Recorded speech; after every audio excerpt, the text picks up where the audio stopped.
ஆகாசத்தை நான் பார்க்கிறேன், ஆறு கடல் நான் பார்க்கிறேன்.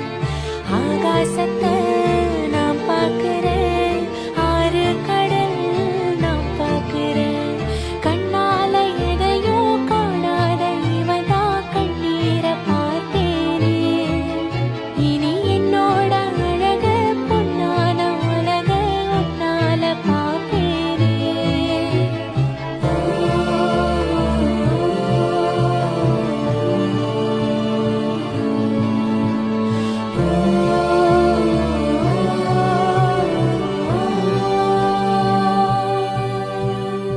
ஆகாசத்தை நான் பார்க்கிறேன்,